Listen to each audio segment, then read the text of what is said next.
¿qué tal? Bienvenidos a un nuevo episodio más de La Mala Comunicación, el último episodio de esta primera temporada que empezamos a mediados más o menos de febrero. Estoy muy contento de terminar esta primera temporada, pero al mismo tiempo pues un poco, digamos, triste porque se acaba este episodio y esta temporada, que fue un proyecto en el cual lo disfruté muchísimo y que lo hice pensando con mucho cariño para la gente que me escucha, para la gente que escucha a los invitados que tenemos aquí en el podcast.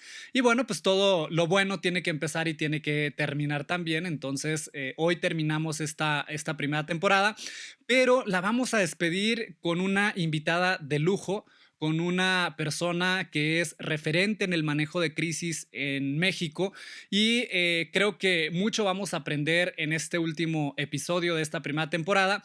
Tengo el gusto de presentarles a Ana Lucía Gil, que ella es experta en crisis. Ella es una mujer con más de 20, 30 años de trayectoria en estos temas. Ahorita vamos a platicar con ella para que nos cuente un poco más quién es, a qué se dedica. Ana Lucía, bienvenida. Muchísimas gracias por estar acá en La Mala Comunicación Podcast.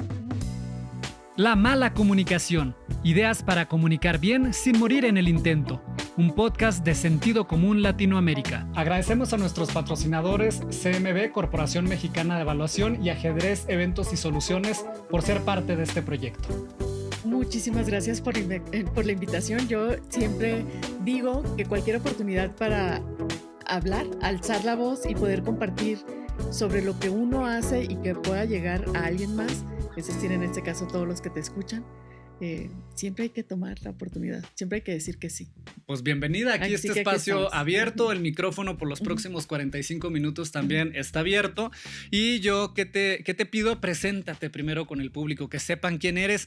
Más allá de lo que yo dije, es una mujer que tiene muchísima experiencia, mucho talento y que creo que hoy nos puede compartir toda esa información, todo ese conocimiento en estos breves 45 minutos. Ay, qué difícil. Fíjate que yo siempre me presento como alguien dedicada al tema de crisis, desastres y riesgos. En los últimos, como bien dices, ya más de 20 años. Tengo una amplia experiencia en el sector privado, pero también en la academia, trabajando con organismos internacionales, con organizaciones de la sociedad civil y siempre buscando poder generar lecciones aprendidas, algo que contribuya a hacer mejor las cosas para todos. Es algo que siempre le digo no solamente a clientes, estudiantes, pero imparto clases a nivel universitario y posgrados, pero siempre tenemos que aprender de lo que nos pasa a nosotros y de lo que les pasa a los demás. He estado en gobierno federal al frente de la Protección Civil, fui directora general de Protección Civil de la Secretaría de Gobernación, cuando todavía se encontraba Protección Civil en Gobernación y donde creo, esto aquí entre nosotros, donde creo que debería estar. Eh, Estuve en Protección Civil en Puebla durante la pandemia, también una gran experiencia. Estuve un año en la Protección Civil en el primer año de la pandemia y luego estuve como secretaria de Gobernación. Y bueno, en momentos en que no he estado ocupando una posición de gobierno, he estado haciendo consultoría para organismos internacionales y justamente consultoría para el sector privado. Bueno, ya escucharon de su propia voz toda esa experiencia, todos esos años que nos compartes, Ana Lucía. Vamos a tratar de resumirlos en esta conversación. Vamos a tratar de tener el mayor aprendizaje posible y contar anécdotas y que la gente también entienda o aprenda a través de esas experiencias que hemos tenido. Pero para comenzar, me gustaría que definiéramos primero qué es una crisis. ¿Qué es una crisis? Para quienes no lo sepan o quienes... Porque luego decimos, subieron 3 tweets, me están atacando, no sé qué. No es una crisis, señores. O sea, una crisis es mucho más complejo que 3 tweets o que fulano dijo no sé qué. No, hay niveles de crisis. Ahorita lo platicamos. A mí me encanta, para quienes no lo sepan, y creo que la mayoría de los que escuchan saben que me encanta los temas de comunicación y particularmente el manejo de crisis.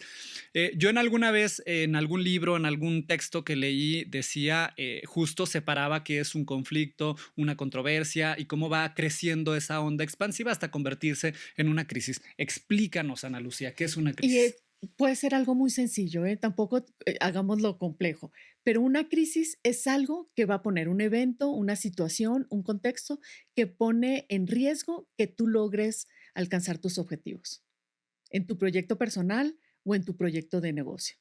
cualquier interrupción que desvíe los objetivos, es decir, el cumplimiento de estos objetivos es considerado como una crisis. Y así hay que tomarlo. Pero sí, hemos abusado mucho del concepto y ante cualquier problema estoy en crisis. No, no estamos en crisis, son problemas de la vida diaria. Claro, y son, como bien dices, son problemas de la vida diaria, de repente también son, y obviamente, ¿no? También hay que saber diferenciar qué es una crisis y qué no es una crisis, porque si uno enfrenta un acontecimiento o una controversia o cualquier tipo de evento, a lo mejor no muy cómodo, Ujú. pero si tú le haces frente a ese evento que no es muy cómodo, a esa controversia, como si fuera una crisis, lo magnificas. Y Sí, puedes claro. convertirlo en una crisis. Pero viceversa también, si estás en una crisis y no sabes identificar que estás en una crisis, también esa crisis se te puede amplificar y se te puede detonar, ¿no? Claro, qué maravilla poder anticiparnos, ¿no? Poder identificar problemas antes de que se nos conviertan en una crisis. Para eso hay que trabajar. No es que nos vamos a preparar para responder, no, nos vamos a preparar para cuando poder identificarlo y no dejar justamente que se magnifique, que crezca y que nos explote en la cara y que se convierta en una crisis. Vamos trabajando diariamente, vamos a hacernos de una cultura del riesgo, que todos en nuestros equipos de trabajo sepamos identificar riesgos. ¿Y cómo se hace eso? Porque se habla mucho luego que si los manuales de crisis, que si el manual que se identifica los riesgos, hay toda una metodología. Ahorita antes de empezar a platicar, justo decíamos una amiga en común que dice, oye, es que necesito la metodología. Decía Ana, bueno, sí, hay una metodología, pero también es mucho de la experiencia que tiene cada quien, de cómo puedes percibir y cómo puedes identificar ese proceso. ¿Cómo hacemos justo para identificar si estamos o no en una Y crisis? mucho es criterio formado. Claro. Acabo de impartir, lo platicaba hace unos minutos, acabo de impartir un taller a 60 directores de seguridad y de operaciones de 60 empresas de un parque industrial en Querétaro. Y algunos de los comentarios que me hicieron, oye, es muy distinto el taller que tú impartes porque no es paso uno, paso dos y paso tres. No, no, las fórmulas no existen. Yo lo que hago es ayudarles a generar un criterio que les permita a ellos mismos, porque nadie conoce la operación o nadie conoce mejor sus proyectos Claro. que quienes lo trabajan.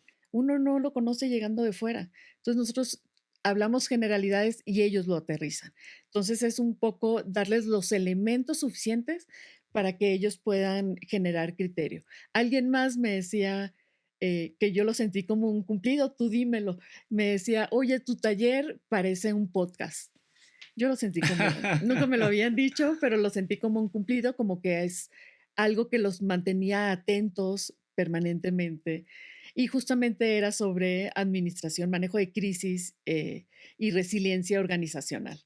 Cómo se preparan las empresas para empezar, enfrentar cualquier escenario de riesgos que por su propia operación ellos deben de identificar y que a lo mejor son estos problemas de todos los días en sus procesos, pero también de problemas que suceden del otro lado del mundo y que podrían generarle problemas a ellos mismos. Eh, en otras ocasiones, hablando con gente que ofrece consultoría a algunas maquiladoras, fábricas aquí en los alrededores de la Ciudad de México, me dicen, es que tú ves más allá de los riesgos o de los fenómenos o de los escenarios que nos plantea la ley. No, no, bueno. En el momento en que hacemos del manejo de crisis un protocolo o un cumplimiento normativo, perdimos la batalla, porque estamos dejando de fuera muchas cosas que nos afectan. Por ejemplo. Estábamos hablando fue en alrededor, estábamos hablando sobre planes de continuidad del negocio. Manejo de crisis, continuidad del negocio. Es cómo garantizas que tu organización funcione a pesar del escenario catastrófico, cualquiera que este sea. Entonces, yo les decía, estaban en esos días las amenazas de cierre carretero, todas las entradas a la Ciudad de México. ¿Te acuerdas? Que Claro. se materializaron en 2 ocasiones. Y entonces les dije, ¿qué van a hacer? Y ellos, no lo teníamos programado, no lo habíamos visto como un riesgo. Y yo, ¿no tienes fecha de entrega? Hay Claro, cumplimiento, claro, claro, ajá. hay multas por no entregar, a menos de que puedas actuar en consecuencia. ¿Cuándo te enteraste de los cierres? No, pues ahorita que me lo dices. No, esta información ya es pública desde hace días. ¿Por qué no están haciendo algo al respecto? Claro, claro. Y ajustarse y adaptarse. Aquí lo importante es adaptarnos a los nuevos escenarios que enfrentamos. Claro, y como bien dices, yo creo que es importante, primero, conocer el sector, conocer la industria y como bien dices, siempre los clientes que nos contratan para un manejo de crisis, ellos conocen mucho mejor que nosotros su propia industria. Ujú. Lo que nosotros quizá tengamos cierta ventaja sobre los clientes es justamente a la hora de direccionar la Claro. comunicación, direccionar la operación, direccionar el por dónde hay que ir. Pero al final la información nos la dan los propios Ajá. clientes, ¿no? En este caso en particular, generalmente siempre se habla de, bueno, cómo crear el protocolo de crisis, ¿no? Y antes de crear el protocolo de crisis, lo que tienes que crear es primero tu sistema de alertas. Ujú. Es decir, ¿qué elementos, como bien decías, Ana Lucía, afectan la operatividad de la empresa? Por ejemplo, en este caso que mencionabas del parque industrial y tal, puede ser, por ejemplo, los cierres carreteras, pues sí te afectan. A lo Ujú. mejor no lo estabas contemplando, pero ese es un elemento de riesgo que tienes que poner dentro de tu manual de crisis en el área de alertas, ¿no? En ese sistema de alerta temprana. Si hay riesgos de cierres carreteros, ¿qué vamos a hacer? Porque tú tienes que cumplir con tu cliente o tu proveedor a su vez para entregarle el servicio, porque si no cumples, tienes una sanción. Sí, claro. Entonces, por supuesto que eso es algo que influye. Después, si ya tienes el cierre, ok, ¿cómo lo enfrentas? Ujú. ¿Cómo vas a hacer para que tu producto llegue a las personas adecuadas? A lo mejor ahí estarías pensando, y otra vez, ¿no? Ahí nos vamos a la fuerza que tiene de conocimiento de la industria de Ujú. los propios clientes. Ujú. Pues a lo mejor ellos dirán, no, pues ponemos un almacén Claro. del otro lado de la ciudad que siempre esté lleno con stock ahí, ¿no? Pero eso ya depende de ellos porque yo estoy hablando al aire, Ajá. ¿no? No, Pero no, ya no depende de todos lo van ellos. a hacer porque para muchos va Claro, a significar una inversión ociosa, claro, ¿no? Pero para muchos va a ser a lo mejor cambiar los horarios, ponerse de acuerdo con el cliente y entregar de madrugada, previo los cierres. Es claro, decir, si ajá. ya tienes la información, puedes hacer algo. Ahora, hay casos, y te voy a platicar el caso de la caída del rayo en una maquiladora de chips de telefonía celular de, de Philips en Nuevo México, en Albuquerque, Nuevo México. Fue en el año 2000, en el primer trimestre del año. Sus dos principales clientes, es decir, en el mercado global, eran Nokia y Ericsson. Se incendia, se atendió rápidamente el incendio, pero estos chips son muy sensibles a la basura, se contaminan fácilmente. Entonces, perdieron la producción. Ellos muy responsablemente le hablaron a sus clientes, les informaron para que no se enteraran por los medios de comunicación y les dijeron, pero les vamos a cumplir en tiempo y forma. La misma información la recibieron Nokia y Ericsson. Ericsson dijo, nos acaban de informar que tuvieron un percance, les cayó literal, les cayó un rayo, se incendiaron, pero están comprometidos a entregar en tiempo y forma estos chips. Y Nokia dijo, nos acaban de informar la misma información. Y alguien, con una cultura del riesgo, alguien respondió, ¿y si no? Pum. Y entonces se fueron a buscar a todo el resto de proveedores en el mundo, que eran pequeños proveedores en el mundo, y compraron todos los chips disponibles. Eso fue algo que resultó catastrófico para Ericsson, que eventualmente lo llevó a la quiebra. Perdieron cientos de millones de dólares y le permitió seguir adelante a Nokia. El simplemente cuestionarse. ¿Y si no? Claro, claro. Eso no estamos haciendo. Cuando mencionas lo del monitoreo, las empresas, porque hay muchas encuestas, estudios con líderes empresariales, y todos, más del 90%, están de acuerdo que en los próximos 2 años van a enfrentar un escenario de crisis. Pero nadie tiene equipos de trabajo, es decir, apenas un 30%, que es nada en comparación a quienes dicen, aceptan y reconocen que van a enfrentar algún tipo de crisis o escenario de riesgo. Eh, eh, y ya que lo tienen, no tienen, dicen, el principal problema de mi equipo de riesgos es que no tienen las habilidades suficientes para asumir la responsabilidad. Claro. Entonces, ese es otro problema. En alguna ocasión, en una reunión, me dicen, ¿y dónde están las áreas de riesgo en las empresas? Y yo, en las áreas de sostenibilidad o responsabilidad social. Y me contestó, fue un hombre, y me contestó, ¿dónde está la sobrina? Qué ¡Pum! Otra vez, peligroso, sí, qué híjole. peligroso que no estemos utilizando el conocimiento que mucha gente tiene, conocimiento técnico suficiente que les permita proteger estratégicamente el futuro de las empresas, garantizar que sigan siendo sostenibles justamente en el tiempo. Y lo más importante, ya que lo tienen, ¿quién? Y eso lo he visto cuando conducimos ejercicios y a los tomadores de decisiones los enfrentamos con la realidad, con escenarios reales, eh, y dicen, ¿y quién hace el monitoreo? ¿Quién se enteró primero? ¿O quién detonó? No hay alguien que esté haciendo el monitoreo de riesgos para la empresa. Wow. Ujú, Y en este caso mencionas la parte del monitoreo de riesgos, el sistema de alerta que le dicen en ujú, muchas empresas, ujú, pero eso tendría que estar funcionando directamente en cada una de las áreas, es decir, los de operaciones, los de recursos ujú, humanos, lo leía igual en algún paper. Por ejemplo, operaciones, un factor de riesgo o una alerta que te ujú, puede arrojar en la parte de operaciones es no sé, la falla en una pequeña máquina. A lo ujú. mejor una pequeña falla, esa es una alerta que te puede generar una crisis. En Sí, la claro. parte de recursos humanos, que haya reuniones de Ujú, trabajadores fuera del horario laboral, que te puede hablar de una posible estallamiento de ujú, huelga, por ejemplo, ¿no? Y hay muchísimos ejemplos de situaciones ujú, o acciones pequeñas que puedan estar ocurriendo cercanas a tu empresa o dentro de la empresa y que las tienes que identificar. ujú. No todo es una crisis, eso no es una Nunca. crisis, pero sí es una alerta que te dice, Claro. ojo ahí. Pero también tienes que tener a alguien del área técnica específica donde estás Ujú. que te pueda identificar esa alerta. Ahora, me voy Hay, a ir, hay perdón, acumulación de problemas, exacto. que es lo que convierten esta suma de pequeños problemas no atendidos, porque aparentemente no logran tener un impacto, lo que hace que se conviertan en una crisis. Sí, de Ujú, hecho, hay un estudio también, no recuerdo el nombre ahorita, pero no sé, estamos hablando de que el 80 o 70% de las crisis pueden ser prevenidas. O ujú, sea, son crisis si tú ves los elementos ya después de que ocurre la crisis, ajá, dices, híjole, es que esto sí se veía venir. ajá. Alguien Hay, no lo vio al final. es correcto. Y es ahí donde encuentras empresas adversas al riesgo, como Nokia, donde seguramente gran parte del personal tenía esa sensibilidad sobre el riesgo y hay quienes no lo tienen. Yo siempre digo que hay dos tipos de empresas, las empresas que han enfrentado una crisis y las empresas que están por enfrentarlas. También es importante mencionarlo porque en crisis o grandes desastres, ¿eh? Los grandes desastres que nos impactan a todos como sociedad, Claro.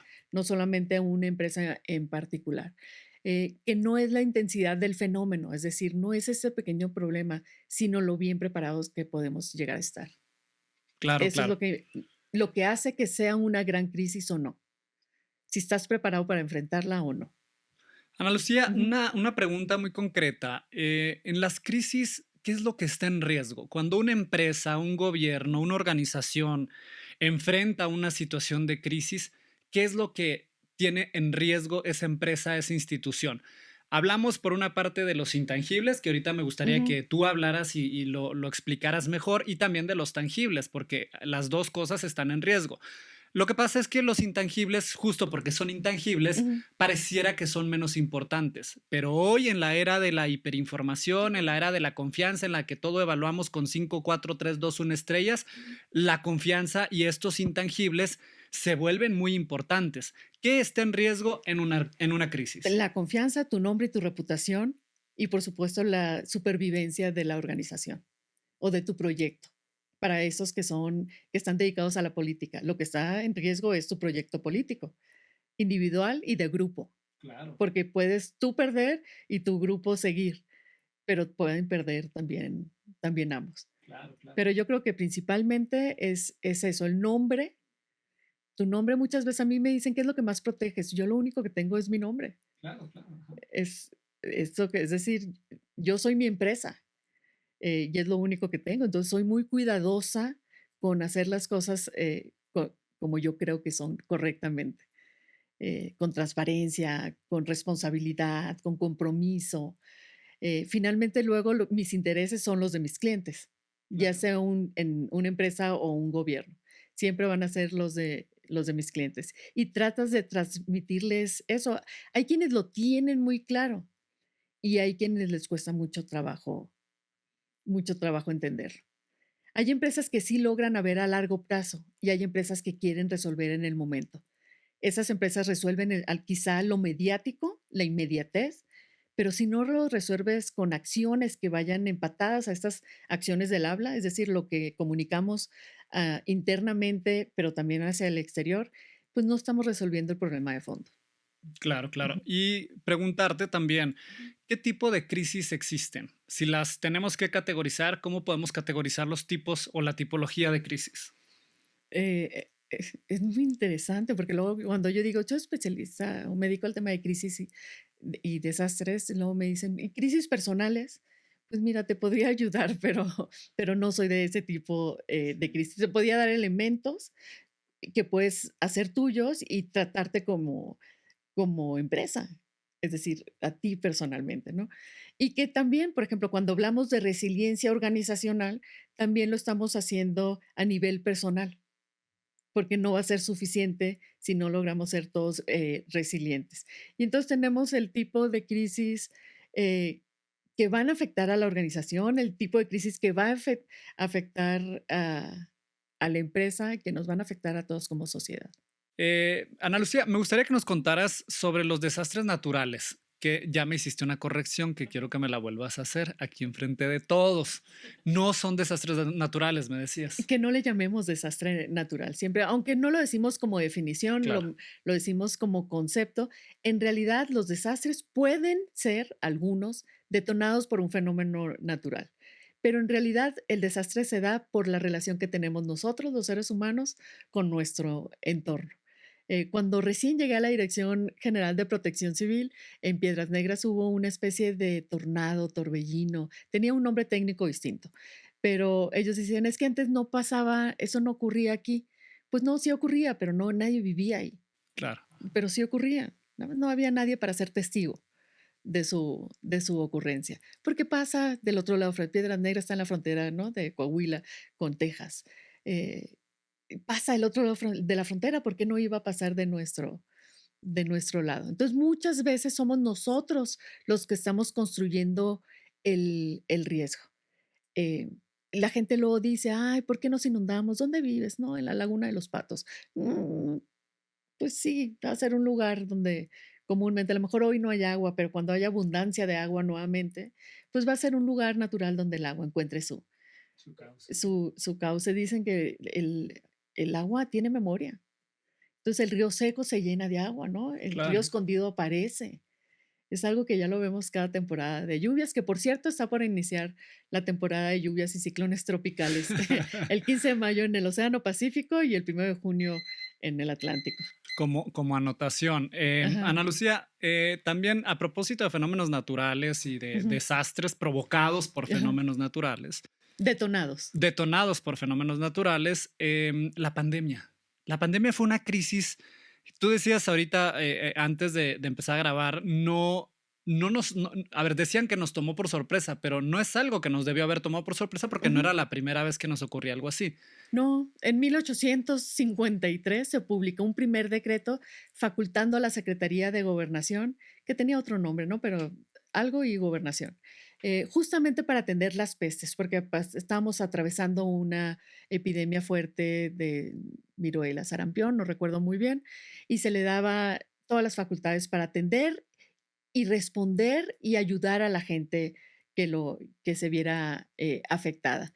Tuvimos en el 2009 el H1N1 con epicentro en México, en el país. México, Estados Unidos y Canadá tenían años como gobiernos preparándose para el impacto, el posible impacto de que se presentara una fiebre aviar. Otros hemos dado seguimiento. En el 2014 hubo la fiebre del camello y mucha información que es pública. La información está ahí disponible para que nosotros podamos consumirla. Y muchos empezamos a trabajar el tema de la pandemia desde muy temprano, es decir, no esperamos a que se declarara eh, emergencia sanitaria en el país y pandemia a nivel global para tomar acciones o tomar medidas al respecto. Yo estuve en Puebla Fui invitada a ocupar la Coordinación Estatal de Protección Civil en Puebla y llegué en enero del 2020. El primer día subí el tema de la pandemia a la mesa de seguridad y nosotros, el gobernador de inmediato dio instrucciones que nos pusiéramos a trabajar y nosotros empezamos a capacitar junto con el sector salud a los municipios y a las cámaras empresariales sobre el escenario que se nos iba a presentar y sobre sugerencias sobre lo que podrían hacer en caso de no estar preparados para escenarios similares. Entonces, para cuando se cierra prácticamente nuestro país, que fue a mediados de marzo del 2020, nosotros ya llevábamos un muy buen tramo avanzado. Wow. Y como decíamos ahorita antes de empezar a grabar también, pues en ese momento seguro toda la capacitación que dieron fue basada en la información y la evidencia científica que Ujú. en ese momento había, que no era la misma que hubo después del 2022, ¿no? Que ya sabíamos que no necesitábamos poner Ajá. tapetes sanitizantes en el piso, que fueron una locura, pero todo el mundo lo hacía, que sabíamos que no, que el tacto no necesariamente era, no era un factor de contagio, etcétera, ¿no? Ujú. Sí, mucho es sentido común, ¿eh? Por ejemplo, yo sí nunca tuve ese tapete sanitizante. Ahora, yo no tenía una organización como para que el IMSS fuera Sí. a revisarme, pero teníamos que ser muy claros sobre realmente qué es lo que podría generar un contagio o muy claro con las empresas sobre quiénes sí representaban una actividad esencial para el funcionamiento de la sociedad y quiénes no en ese momento. Sí, yo me acuerdo recibir. Mira, atendíamos grandes empresas, pero también atendíamos pequeños negocios. Entonces la gente nos decía, yo tengo un negocio de uñas, ¿soy esencial? Pues no, mi amor, no eres No esencial, eres ¿verdad? esencial. ¿Puedes seguir trabajando? Pues sí, quizá no en tu salón y quizá con todas las medidas de protección, quizá tus clientes te pidan ir a su casa. Y entonces lo puedes hacer muy protegida y garantizando que no, que disminuyas todas las probabilidades de contagio. Hubo mucho trabajo que se hizo con empresas, muchas que cerraron, que sabían que tenían que cerrar, pero que semanalmente nos hablaban para preguntar, ya podemos abrir, ya podemos abrir. Una de ellas fue, y voy a compartir el ejemplo, nunca conocí personalmente a su director, argentino, eh, alemán, encargado de Pelican, de la empresa Pelican, esa que es de papelería en México y Latinoamérica. Total, ellos cerraron, pero llegó el momento cuando se anunció el regreso a clases, entonces ya el escenario cambiaba, era distinto. Entonces ya yo le llamé, yo tuve la iniciativa de llamarle y le dije, ahora sí, yo no conozco tu proceso, tú sí lo conoces. ¿Cuándo necesitas abrir para garantizar eh, pues que puedas estar presente en todo el territorio? Es decir, para que garantices el abasto Claro, de, de los insumos, de ¿no? los Ajá. insumos, de los productos que tú entregas. Entonces ahí ya es una relación de confianza construida donde la persona me dijo, para estar en tiempo, necesito empezar a trabajar a partir de ese día. Ok, a partir de ese día te vamos a dar la autorización que empieces a trabajar. Siempre con copia, marcando estos oficios de autorización de operaciones, marcando copia a la Secretaría del Trabajo para que en caso de que quisiera hacer una visita de verificación de protocolos de trabajo seguro, pudieran hacerlo. Bueno, Ana Lucía, pero decías que pues la pandemia sí nos agarró desprevenidos porque no nos pusimos a investigar y porque no pusimos a ver justamente esa previsión de riesgos de las cosas que podían suceder y no estuvimos preparados, pero hay quienes sí estuvieron preparados. Ujú. ¿Algún ejemplo que tú recuerdes de empresas, organizaciones que sí hayan estado preparados y que hayan además, pues en una crisis también, no solo, bueno, generalmente se pierde, pero también hay quienes ganan? Sí, por supuesto. Está el caso de Wimbledon como organización, no como torneo de tenis, pero como organización, que cuando en el 2003, vámonos al año del 2003, cuando se vivió la crisis, que fue, se dio en 2 años, pero la crisis del SARS, otro virus chino también, que afectó principalmente la zona de Toronto, Canadá. En ese momento, el torneo dijo, tenemos que estar asegurados contra una pandemia, contra un escenario similar. Entonces, a partir de entonces, contrataron una póliza justamente ante la cancelación de un evento por pandemia. Estuvieron pagando $2 millones anuales justamente para estar protegidos. Y cuando se presentó, la decisión que tuvieron que tomar, lo que enfrentaban ellos era, ¿posponemos el torneo o lo cancelamos? Y entonces este ejercicio de transferencia de riesgos que hicieron con la compra de la póliza de seguros les permitió tomar la decisión de cancelar el evento. Ellos solamente tenían previsto la cancelación del torneo de Wimbledon para 3 escenarios: un ataque terrorista, la muerte de un rey o la pandemia. Entonces Wow. fue lo que hicieron. Lo que se tenía pensado que serían las pérdidas fueron alrededor de 200 millones de libras. Lo que recibieron fue un poco menos, pero entonces ellos no perdieron como perdieron las cantidades abismales de dinero que perdieron otros torneos como el de ellos. Entonces, sí hay ejercicio de previsión, sí hay personas conscientes del riesgo que lo están viendo en todo momento y que lo ven y lo hacen suyo. Es decir, en ese momento se presentaba un virus del otro lado del mundo, pero ellos pensaron, nos puede pasar, puede llegar el momento en que nos pase a nosotros, tenemos que hacer algo al respecto. Transfirieron el riesgo con esta figura el riesgo se puede transferir de distintas formas, es una estrategia de mitigación, eh, pero ellos decidieron comprar la póliza y pudieron recuperar algo de la potencial pérdida de no haber contado con él. Wow. Ana Lucía, preguntarte también, en el caso de desastres o fenómenos naturales, ahí sí, por ejemplo, el huracán, creo que era, o tormenta tropical, no fue huracán ya, Ajá. Ingrid en Acapulco. Ingrid y Manuel. Manuel fue la tormenta tropical en Acapulco. Ajá. Ingrid entró por el Golfo. Ok. Bueno, Ajá, lo que ajá. ocurrió en Acapulco, que fue un año y al año siguiente otra vez que todavía ni terminaban de recuperarse y que fue un desastre que dejó más de 40 personas, creo, fallecidas, algunos desaparecidos, etcétera. Otis, claro, exacto, sí, tienes razón.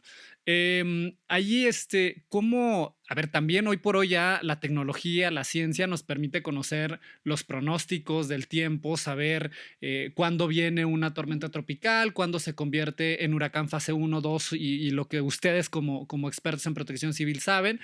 ¿Qué pasó en Acapulco y cómo se resolvió o ahí cómo se deslindan responsabilidades? Porque esa es otra cosa importante de las crisis también. O sea, desvela a los responsables de las áreas que debieron haber hecho un trabajo y no lo hicieron. Puede ser por A, B o C o por lo que sea. Pero también hay ocasiones donde hay ciertos fenómenos naturales que definitivamente no se pueden medir o que no se registraron dentro del sistema. Ujú. ¿Qué pasó con Otis? Yo creo que fue falta de coordinación y falta de previsión y mucha falta de voluntad. No voy a agregar el adjetivo voluntad política porque también es mucha falta de voluntad del sector privado.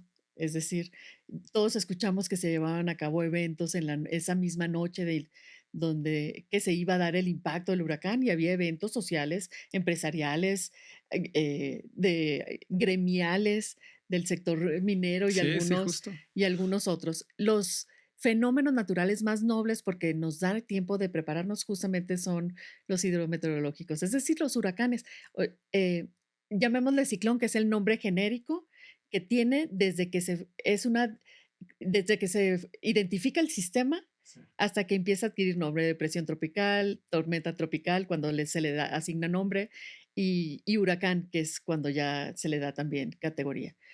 Lo repito, no importa la intensidad del fenómeno, sino el nivel de preparación que tenemos. En el 2014, ¿fue 2014? Con la tormenta tropical Manuel, no se necesitó que fuera un gran huracán para también devastar partes importantes del puerto de Acapulco. Ahora sí lo vimos amplificado la afectación por la falta de coordinación previa, por no informar a quienes teníamos.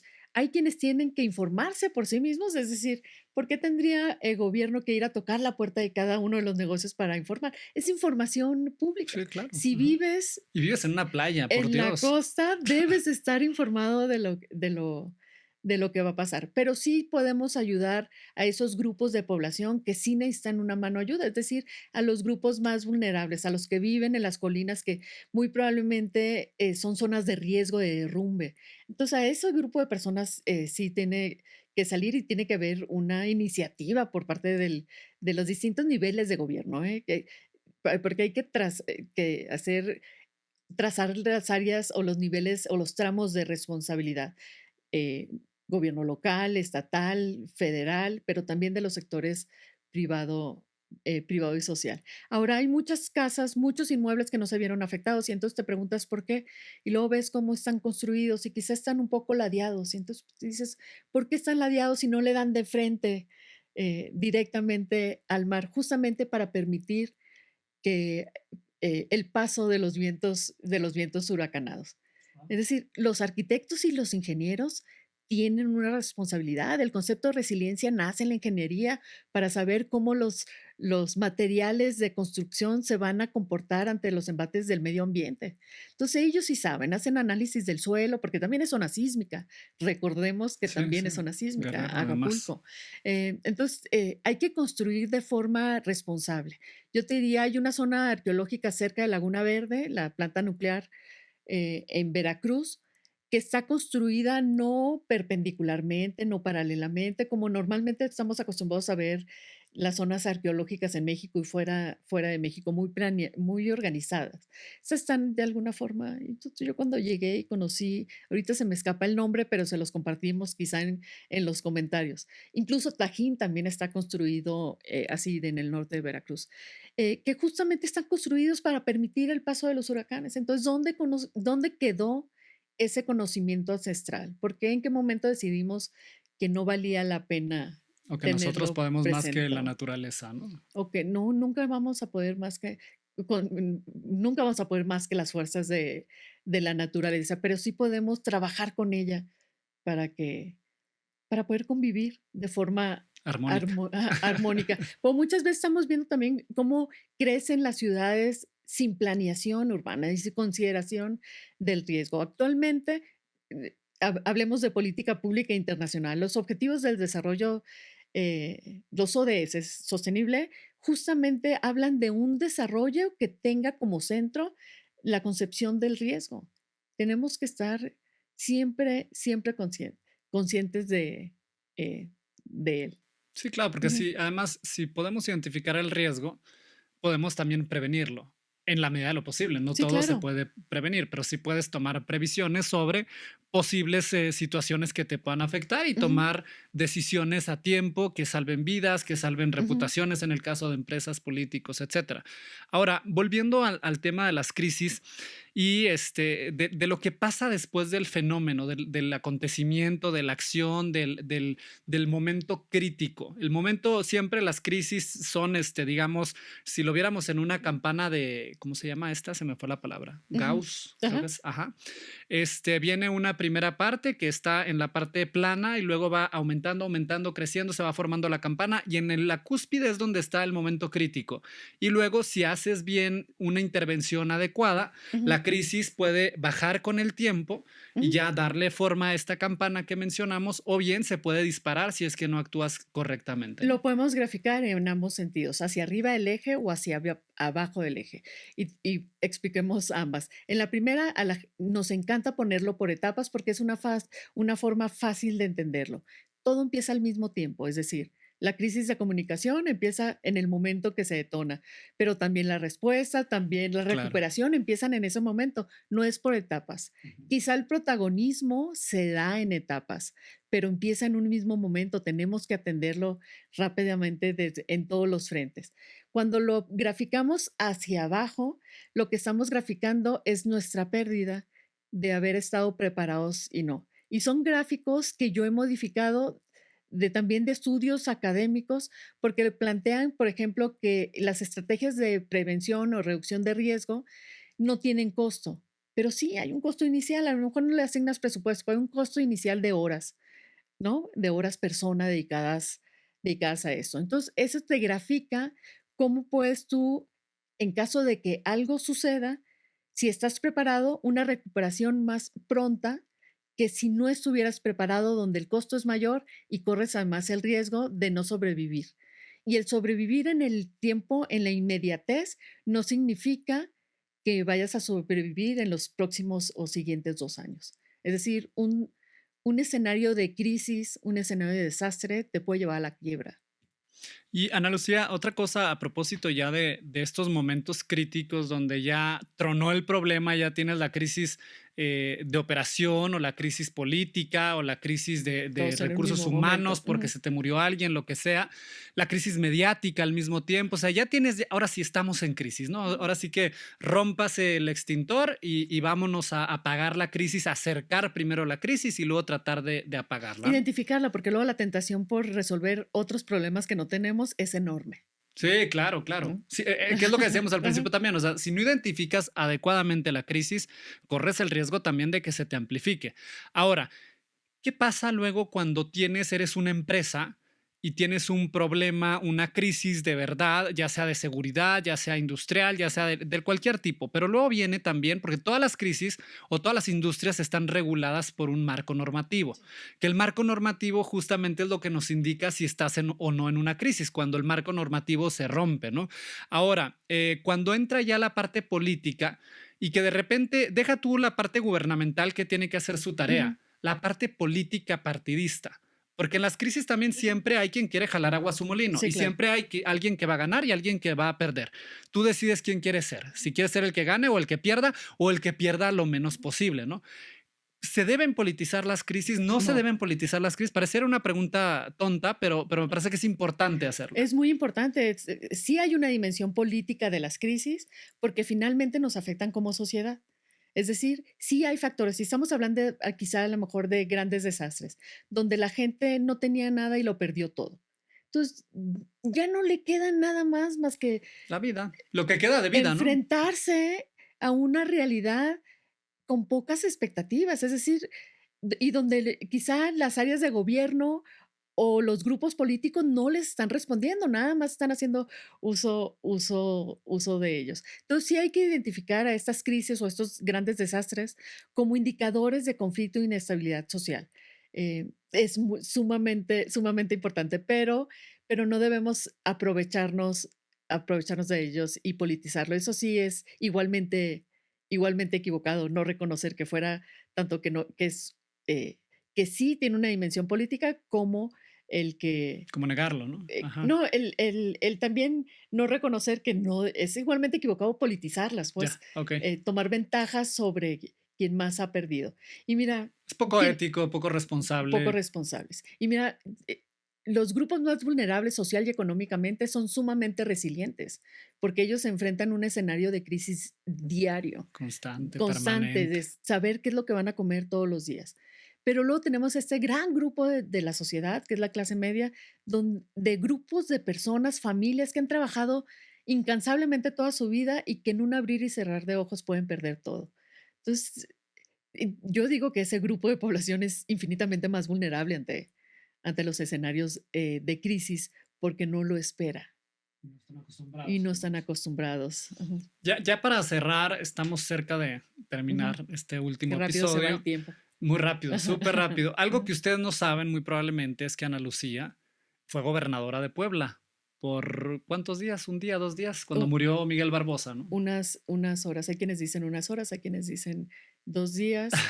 Encargada del despacho, que se le conoce coloquialmente como gobernadora interina, fue en 2 días. Ajá. Oye, pero tú no tenías grupos políticos, tú No, eras una técnica dentro del gobierno de Barbosa y el señor Barbosa confió en ti, te llevó de primero de Protección Civil y luego te hizo secretaria de gobierno, fallece, sin subes conocer. como gobernadora interina y no tenías grupo. Y evidentemente, y ahora sí nos metemos a lo que me Ajá. encanta a mí, que es la parte de los juegos del poder, ¿no? Ajá.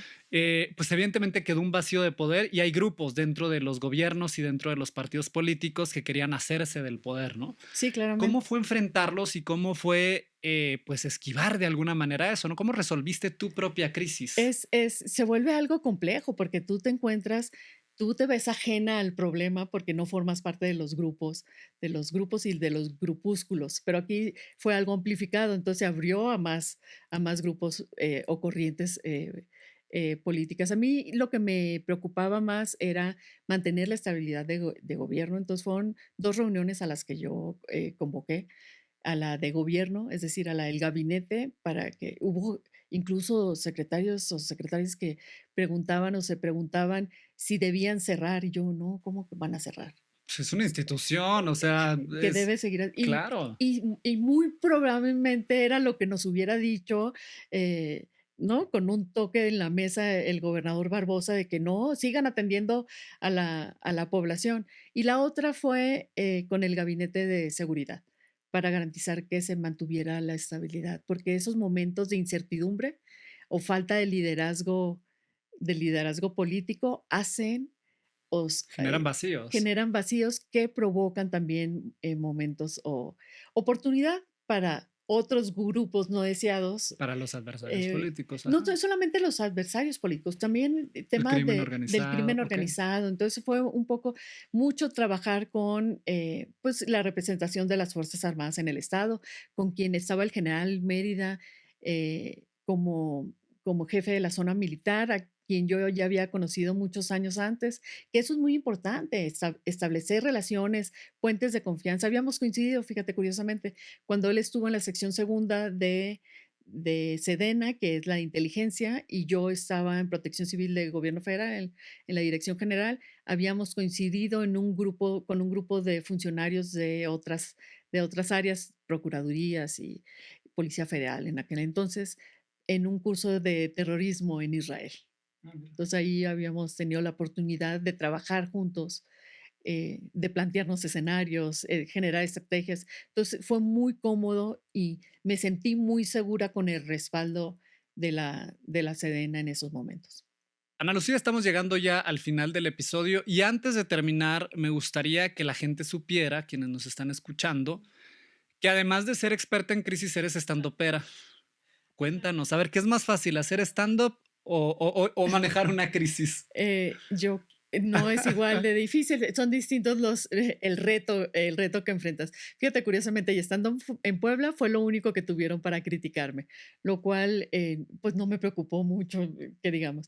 Fíjate que el stand-up yo lo vi como una herramienta profesional de trabajo. Originalmente sí, por la forma en que hablo o el sarcasmo con el que me expreso muchas veces en mis talleres o en mis conferencias, la gente se reía. Entonces yo decía, ¿por qué se ríe si estoy hablando de que la gente se muere, básicamente, ¿no? En los Sí. desastres. Entonces yo decía, no, esto está mal. Y entonces me invitan a una conferencia al Banco Mundial, era en el 2014, un poco para definir el posicionamiento del banco para la reunión global, la plataforma global para la reducción de riesgo de desastres que se iba a llevar a cabo en Sendai, Japón. Eh, no, pues yo iba muy preocupada para no hacer reír, ¿no? Entonces yo decía, no, tengo que ser muy formal, muy seria. Yo fui muy formal y muy seria, pero sí dio mucha risa entre el público, los ejemplos que utilicé, la forma en que lo dije, y eso me internacionalizó. Eso me internacionalizó y entonces yo lo utilicé como herramienta. Regresé y mi siguiente misión era, ahora tengo yo que controlar las risas. Ya sé cómo se utilizan. Políticamente hay muchos políticos que utilizan herramientas del stand-up en sus conferencias. Eh, Obama fue uno de ellos, utilizaba muchas herramientas del stand-up para generar tensión en sus discursos y luego liberar. Es decir, no solamente tiene que ser una sonrisa, también puede ser una sorpresa, una respuesta, tener una respuesta ante lo que tú estás diciendo. Finalmente, pues tomé mi primer curso con Curiel. Tuvimos una graduación, me gustó subirme al escenario, la adrenalina es enorme, te llena el cuerpo. Yo no, mi- son mis únicos desvelos cuando lo llego a hacer. Hace mucho que no lo hago. Lo hice hace unas semanas en el Foro Shakespeare, pero por un tiempo sí lo estuve haciendo mucho en varios lugarcitos que se dedican solamente a eso, a ofrecer shows de stand-up junto con Tutti en el Beer Hall, que es le estamos mira dando publicidad, que es un lugar exclusivo de stand-up. Entonces, finalmente es un gran ejercicio de escritura. El stand-up no es que te levantes a contar chistes, es un ejercicio de escritura donde pues haces lo que mejor sabemos hacer los mexicanos, reírnos de nuestras tragedias. Y justo decías ahorita, decías que fue lo único con lo que te atacaron en Puebla. Justo cuando uno googlea tu nombre en internet, algo de lo que aparece es regresa la exsecretaria de gobierno de Barbosa, ahora de Ajá, estandopera, pero como queriéndolo, o sea, como como en queriéndolo, negativo. sí, Ujú. o sea, queriendo ponerlo como si fuera algo negativo, ¿no? Fue una inserción pagada de alguien en Puebla en el proceso. Ahí está. en la revista Proceso. Ya Y fue una salió. nota muy, muy, ¿Sí? muy pequeña. Ajá. Y la verdad, pues es una tontería. Puebla, digamos que no he terminado de salir de Puebla. Prácticamente tengo familia en Puebla. Sin ser yo poblana, tengo familia en Puebla, pero tengo también grandes amistades que se quedan, amistades a través de gobierno y política que finalmente se van a quedar en el futuro ya siempre formando parte de mi vida. Claro. Ujú. Bueno, Ana Lucía, muchísimas gracias por estar con nosotros, por compartirnos con la audiencia, con los podescuchas de La Mala Comunicación Podcast. Muchas gracias por estar con nosotros. Muchísimas gracias, José, por la invitación y siempre que se pueda, pues yo estaré aquí disponible para tu audiencia. Perfecto. Bueno, y a ustedes que llegaron al final de este episodio, pues de este episodio de esta temporada, quiero agradecerles. Me dan ganas de llorar aquí porque estamos despidiendo esta primera temporada. Les voy a recordar rápidamente, este proyecto de podcast nació desde finales del 2023, pero era un proyecto que lo metí en un cajón porque me faltaba recurso para implementarlo, siempre había algo, siempre había un pero, siempre había algo que no me terminaba de animar a hacerlo. Y bueno, al final me lancé, me puse a ahorrar y dije, bueno, vamos a llevar a cabo este podcast y estoy muy contento de haberlo hecho, de haber terminado esto para ustedes, lo hice con mucho cariño.